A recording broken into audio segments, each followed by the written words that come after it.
بسم اللہ الرحمن الرحیم۔ مختارات کا پہلا باب ہے مقدمہ، سبق نمبر 28 میں خوش آمدید۔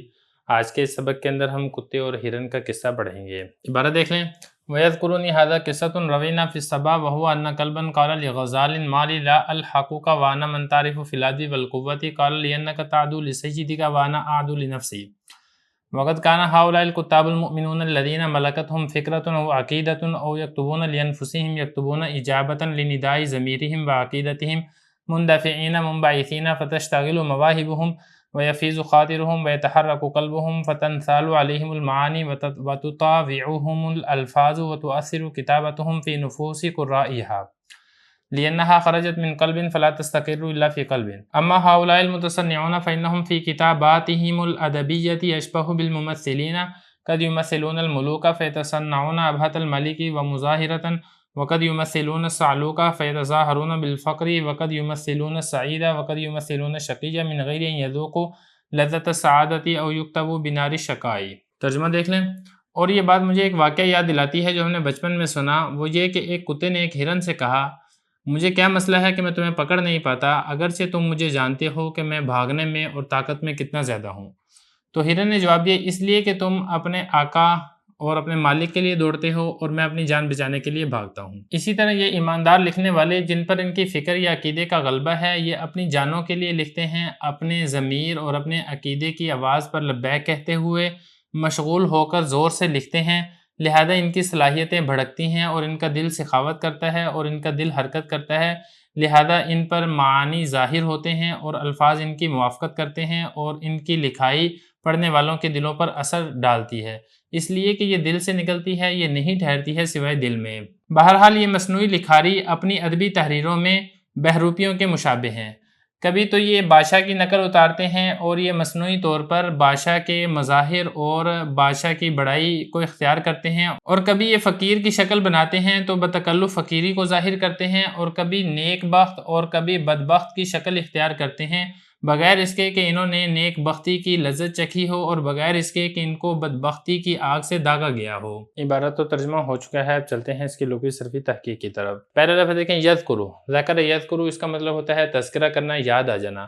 روا یروی روایتاً اس کا مطلب ہوتا ہے روایت کرنا، بیان کرنا۔ صبا بچپن کے زمانے کو کہا جاتا ہے، کلب کتے کو کہتے ہیں، اس کی جمع کلاب آتی ہے۔ غزال ہرن کے بچے کو کہا جاتا ہے، اس کی جمع غزلتن آتی ہے۔ لاہی کا یلحا کو اس کا مطلب ہوتا ہے پیچھے سے کسی چیز کو پکڑ لینا یا پیچھے سے کسی چیز کے ساتھ جا کے مل جانا۔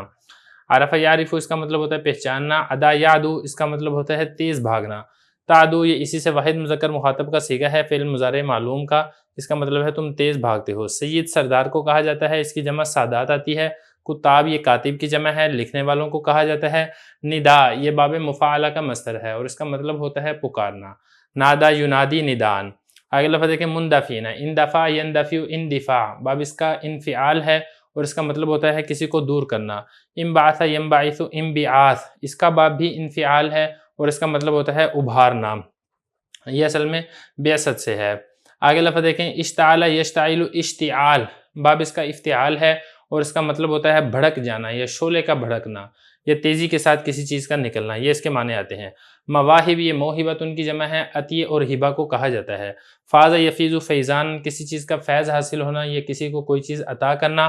خاطر یہ واحد ہے، اس کی جمع خواتر آتی ہے، دل کو بھی کہا جاتا ہے اور دلی خیالات کو بھی کہا جاتا ہے۔ اگلا لفظ دیکھیں، فتن تھالو، اس کا باب آتا ہے انفعال اور اس کا مطلب ہوتا ہے آسان ہو جانا۔ اگلا لفظ ہے تطاوعہم، تابع یطاوع مطاوعتاً، باب اس کا مفاعلہ ہے اور اس کا مطلب ہوتا ہے موافقت کرنا۔ اثر یؤثر تاثیر، اثر ڈالنا۔ نفوس یہ نفس کی جمع ہے، دل کو بھی کہا جاتا ہے، پوری انسانی جان کو بھی کہا جاتا ہے۔ قرہ یہ قاری کی جمع ہے، پڑھنے والے کو کہتے ہیں۔ خرج یخرج اس کا مطلب ہوتا ہے نکلنا۔ استقر یستقر استقرار، باب اس کا استفعال ہے اور اس کا مطلب ہوتا ہے قرار پکڑنا۔ آگے لفظ دیکھیں، المتصنعون، تصنع یتصنع تصنعا، باب اس کا تفاعل ہے اور اس کا مطلب ہوتا ہے بناوٹی کام کرنا، اسی سے یہ اسم فاعل جمع کا صیغہ ہے۔ یہ بھی اسم فاعل جمع کا صیغہ ہے، مثلا یمثل تمثیل، باب اس کا تفعیل ہے اور اس کا مطلب ہوتا ہے کسی کا روپ دھارنا یا کسی کی کوئی مثال بنانا، کسی کی کوئی مشابہ کوئی چیز قرار دینا۔ اگلا لفظ دیکھیں، ابہا، یہ بڑائی اور فخر کو کہا جاتا ہے۔ سعلوک یہ فقیر کو کہا جاتا ہے۔ جب میں نے عبارت پڑھی تھی تو میں نے اس کو سعلوک پڑھا تھا، یہ صاد پر فتح نہیں ہے، ضمہ ہے، یہ غلطی کی آپ تصحیح کر لیں۔ اور اس کے بعد آگے لفظ دیکھیں، سعید نیک بخت کو کہا جاتا ہے، اس کے برعکس آتا ہے شقی بدبخت کو کہا جاتا ہے، اس کا باب آتا ہے سمیع یسمعو۔ آگے لفظ دیکھیں یکتوو، باب اس کا افتعال ہے، اکتوا یکتوی، اس کا مطلب ہوتا ہے آگ سے داغنا، اسی سے یہ مضارع مجہول کا صیغہ ہے، شقا بدبختی کو کہا جاتا ہے۔ بہرحال یہ کچھ الفاظ ہیں جن کی لغوی صرفی تحقیق ہو چکی ہے، اب چلتے ہیں اس کی تشریح کی طرف۔ جیسا کہ گزشتہ سبق کے اندر دو مثالیں آئی تھیں، ایک مثال تو یہ تھی کہ جنہوں نے تکلف اور بناوٹ سے کام نہیں لیا تھا انہوں نے تاریخی کتابیں لکھی تھی، دینی کتابیں لکھی تھی، لیکن وہ عربی ادب کے معیار پر پورا اتر دی تھی، اور اس کے برعکس کچھ بناوٹی ادیب تھے جنہوں نے تکلف کر کے عربی ادب لکھنے کی کوشش کی، تو ان کی کچھ مثالیں گزشتہ سبق کے اندر دی گئیں، کچھ مثال آج کے سبق میں دی جا رہی ہے۔ فرما رہے ہیں کہ ان دونوں کی مثال ایسے ہے جیسا کہ ہم نے بچپن کے اندر ایک قصہ سنا تھا، ہم نے بچپن کے اندر ایک قصہ پڑھا تھا، وہ قصہ کیا تھا کہ ایک کتے نے ایک ہرن سے کہا کہ میری طاقت بھی تم سے زیادہ ہے اور میری دوڑنے کی رفتار بھی تم سے زیادہ ہے، لیکن جب میں تمہیں پکڑنے کے لیے تمہارے پیچھے بھاگتا ہوں تو تم آگے نکل جاتے ہو، میں تمہیں پکڑ نہیں پاتا، اس کی کیا وجہ ہے؟ تو ہرن نے جواب یہ دیا کہ تم اپنے کام کے لیے مجھے نہیں پکڑتے ہو، بلکہ تمہارا مقصد ہوتا ہے اپنے آقا کی چوکیداری کرنا، تو تم اپنے آقا کے لیے شکار کرنا چاہتے ہو، جبکہ میں تو اپنی جان بچانے کے لیے بھاگتا ہوں، اس لیے میں تم سے آگے بڑھ جاتا ہوں، کیونکہ میرے بھاگنے کے اندر ایک جذبہ اور ایک لگن ہوتی ہے۔ بالکل ایسے ہی جو اپنے دلی جذبے، اپنے دلی لگن، اپنی فکر، اپنے عقیدے سے کوئی تحریر لکھتا ہے تو اس کے اندر ایک سلاست ہوتی ہے، اس کے اندر ایک روانگی ہوتی ہے، اس کے اندر ایک خوبصورتی، چاشنی اور لذت ہوتی ہے، بجائے اس شخص کے کہ جو تصنع اور بناوٹ سے کام لے کے بتکلف عربی ادب لکھنے کی کوشش کرتا ہے، تو اس کے اندر وہ والا ذائقہ اور وہ والا مزہ نہیں ہوتا ہے۔ تو یہی والی بات ہے کہ یہ جو ایماندار لکھاری ہیں جن پر ان کے فکر یا عقیدے کا کنٹرول ہے، وہ اپنے لیے لکھتے ہیں، اپنے ضمیر اور اپنے عقیدے کی پکار پر لبیک کہتے ہوئے لکھتے ہیں، تو ان کی صلاحیتیں بھڑکتی ہیں۔ یہ فرمایا نا تشتعل المواہب، ان کی صلاحیتیں بھڑکتی ہیں اور ان کے جو دلی جذبات ہیں وہ ظاہر ہوتے ہیں، ان کا دل جلتا ہے، ان کے اوپر معانی کا نزول ہوتا ہے، معنی ظاہر ہوتے ہیں، اور جو ان کے الفاظ ہیں وہ ان معنی کی موافقت کرتے ہیں۔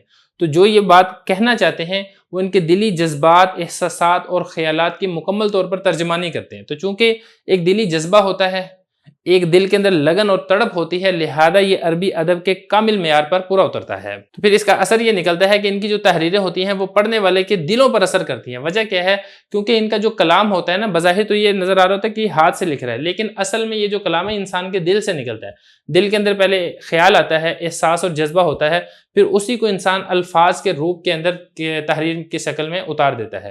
تو ایک دلی جذبہ اور خیال ہوتا ہے، تو دل سے یہ تحریر نکلتی ہے، تو جو دل سے چیز نکلتی ہے وہ دل کے اندر ہی جا کر ٹھہرتی ہے۔ وہ جیسا کہ شاعر نے کہا ہے نا، دل سے جو بات نکلتی ہے اثر رکھتی ہے، پر نہیں طاقت پرواز مگر رکھتی ہے، تو یہی ان کا حال ہوتا ہے۔ لیکن یہ جو مصنوعی لکھاری ہیں، بناوٹی تحریریں ہیں، ان کی مثال ایسے ہے جیسے کہ کوئی کسی کا بہروب بنا لیتے ہیں۔ اب ایک شخص ہے وہ بادشاہ نہیں ہے، لیکن وہ بادشاہ کا بہروب دھار لیتا ہے، اور بادشاہ کا بہروب دھار کے بادشاہ جیسی وہ حرکتیں کرتا ہے، بادشاہ جیسے جاہ و جلال ظاہر کرتا ہے، اور بادشاہ جیسا مظاہرہ کرنے کی کوشش کرتا ہے، تو اس طرح کرنے سے وہ بادشاہ تو نہیں بن جاتا۔ یہ اسی طریقے سے ایک آدمی ہے وہ فقیر نہیں ہے، لیکن وہ فقیروں جیسا روپ دھار لیتا ہے، تو فقیروں والا روپ دھار لینے سے کوئی آدمی فقیر تو نہیں بن جاتا۔ یہ اسی طریقے سے ایک آدمی ہے وہ نیک بخت نہیں ہے، وہ نیک بختوں جیسی شکل و صورت اختیار کر لیتا ہے، نیک آدمی جیسی۔ یہ اسی طرح ایک آدمی ہے وہ بدبختوں جیسی شکل و صورت اور حلیہ بنا لیتا ہے۔ تو یہ سارا بناوٹی چیزیں ہیں۔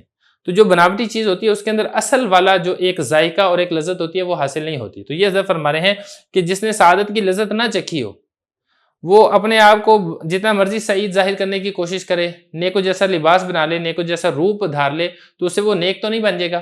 یہ اسی طریقے سے جس پر بدبختی کی آگ کا داغ نہ لگایا جائے، جو بدبخت نہ ہو، تو وہ ایسے مصنوعی طور پر بدبختوں جیسا لباس دھار لے، بدبختوں جیسی شکل و صورت اختیار کر لے، تو اسے وہ بدبخت تو نہیں بن جائے گا۔